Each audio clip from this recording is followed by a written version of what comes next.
This is my first trip to Taiwan, and I have to say I am amazed by what I've seen. I've proudly stood with Taiwan for years, especially in my time as the U.S. ambassador to the United Nations. But nothing could have prepared me for being here. Taiwan is a place of courage, confidence, and unwavering resolve. The West could learn a lot from you.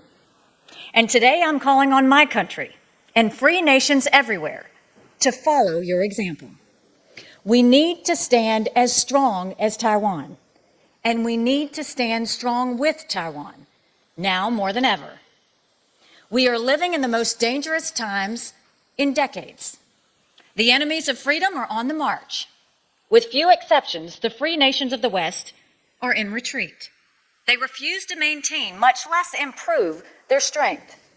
They're failing their most important job, which is to ensure their people's security. And sure enough, their lack of leadership has led to crisis after crisis. Let's hold a little thought experiment. Think back 10 to 15 years to the immediate aftermath of the Great Recession. At the time, it was already clear that Communist China, Russia, Iran, and others were preparing for confrontation with the West. Now imagine if the West had recognized that fact and acted accordingly. The United States, our European allies, and our Asian allies and partners would have immediately begun rebuilding our militaries. We would have put aside dreams of bigger welfare states in favor of building stronger economies. We would have rallied our friends and allies to stand united, and we would have been honest with our people about the breadth and the depth of the threats that we face. Far from being a message of despair, it would have been a message of hope. We would have told them that we're preparing to prevent war and keep a lasting peace.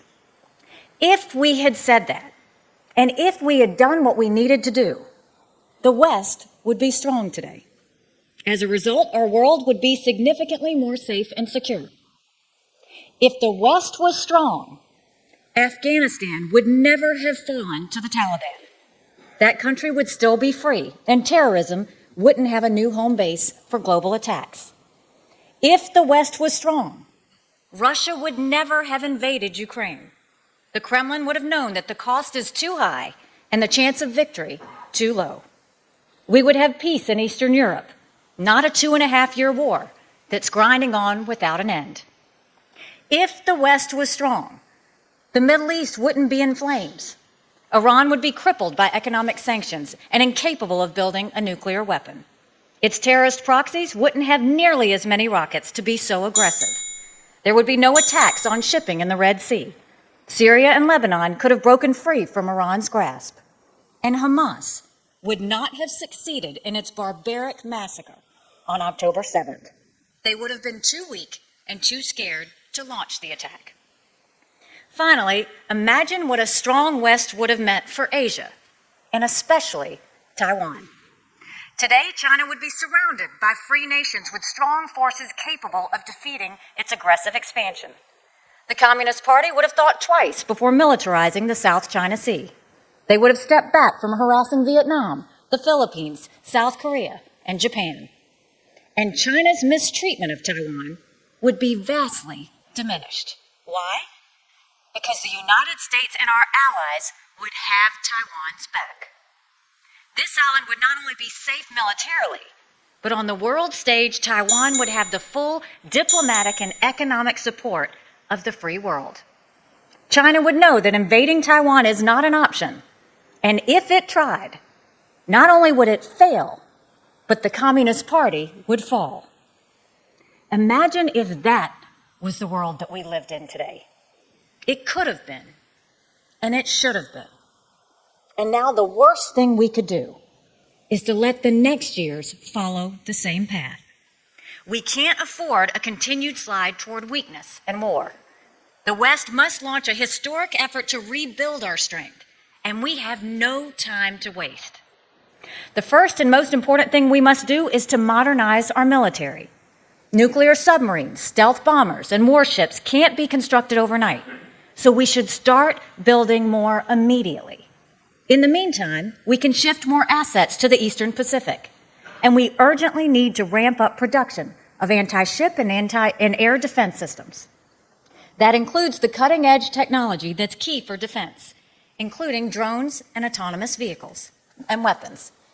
We also need to launch an immediate economic buildup. The U.S. should sign a free trade agreement with Taiwan. That would benefit both of us while weakening China's economic leverage. It would take some time to forge even closer economic ties and shift trade routes, so the sooner we start, the better. Finally, we need a diplomatic blitz. The United States must elevate Taiwan on the world stage. You should no longer be silenced in global affairs. Given the strength of your freedom and democracy, you should be empowered to speak. When you do, you show the stark contrast with Communist China's tyranny. Taiwan has been a victim of a great injustice for more than 50 years. When the United Nations passed Resolution 2758 in 1971, it gave the Communist Party the right to represent China. Ever since, Beijing has claimed that that resolution makes Taiwan a part of China. But it doesn't. The resolution doesn't mention Taiwan at all. The U.S. and our allies should have called that out from the start.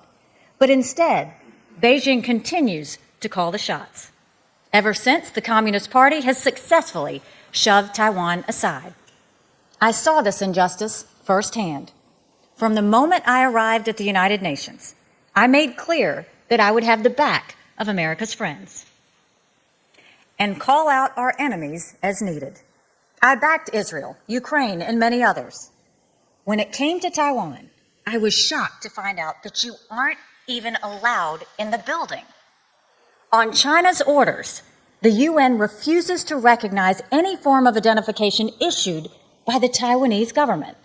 That means no one with a Taiwanese passport can step foot inside a UN facility. Not your elected leaders, not your journalists, not even your students.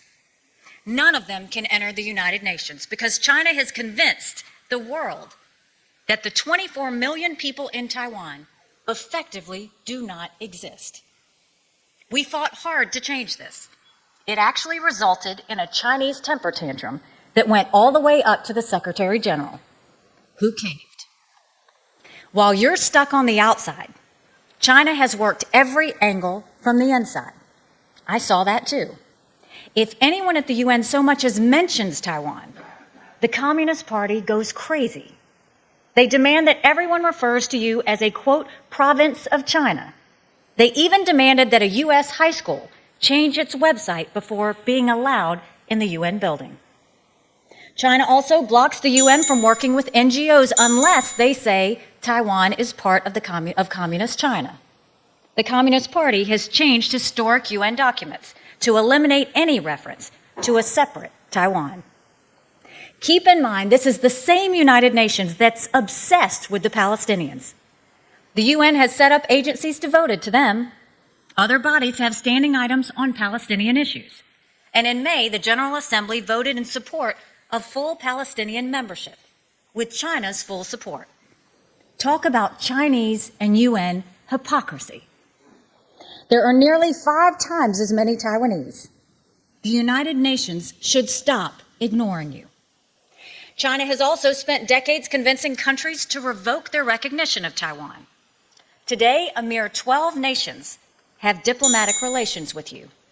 That number is steadily falling. 3 Pacific Island nations have abandoned Taiwan in the last 5 years alone. They decided to stand with China. They couldn't withstand the bullying and the intimidation. The good news is that some countries are warming up to Taiwan, even in the face of Chinese pressure. Lithuania opened a Taiwanese representative office in 2021, while Estonia has said it's willing to do the same. China tried to bully them into backing down, but they refused. Every country should have such courage. And to be clear, courage is necessary. Whenever Taiwanese officials visit Europe, China reacts with rage and threats. And when the Philippines congratulated your incoming president earlier this year, China summoned their ambassador and warned them, quote, not to play with fire. Such treatment is insulting to sovereign nations. and China's treatment of Taiwan hurts the whole world. That fact was on full display in the early stages of the pandemic. To your everlasting credit, Taiwan recognized the danger before anyone else. In late 2019, it was your government who warned the World Health Organization about the COVID virus coming from China. But the WHO might as well be a Chinese subsidiary. They don't recognize Taiwan, so they ignored you. And while you prepared for the worst with the effective policies, the WHO downplayed the threat until it was too late, and millions of people died. If China didn't block Taiwan from WHO membership, the pandemic would have taken a much different turn. Fewer people would have died, and fewer countries would have crippled their economies and curtailed their people's freedom. China has yet to take responsibility for what it did to the world. But Taiwan was the responsible one from the very start. Taiwan's pandemic leadership proves that you deserve a global voice. Taiwan shouldn't just be in the WHO. Taiwan should be a full member in the United Nations. You have every right to sit at the same table with the world's countries. In many respects, you've proven that you have more of a right than most. Taiwan has made tremendous contributions to humanity. You are global leaders in medicine, science, and technology. In fact, without Taiwan, the tech revolution of the last 3 decades wouldn't have happened. To this day, Taiwan accounts for nearly 2/3 of the world's semiconductor production. While others are fixated on China's growth in advanced technology, in many respects, China is trying to catch up to Taiwan. For that reason alone, the U.S. and free nations should embrace Taiwan with open arms. And if that's not reason enough, your commitment to shared security is inspiring. Taiwan spends 2.5% of its GDP on defense, and you've increased defense spending for 7 years straight. I applaud you, and I wish other free nations would learn from you, especially many U.S. allies. You're ahead of the United Kingdom, France, Italy, Germany, and many other countries, both big and small. And Taiwan's defense spending is twice as high as Canada's. If all our allies leaned in like Taiwan, the world would be a safer place.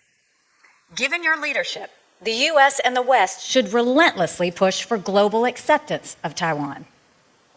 Naturally, China will fight this. Beijing will threaten more if the United States and other countries support Taiwan. For all its strength, China isn't strong enough to conquer you.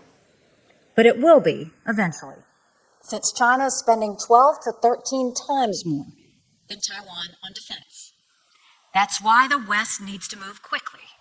We should stand with Taiwan today, not wait until China invades. If we take the necessary steps now, China will think twice about starting a war.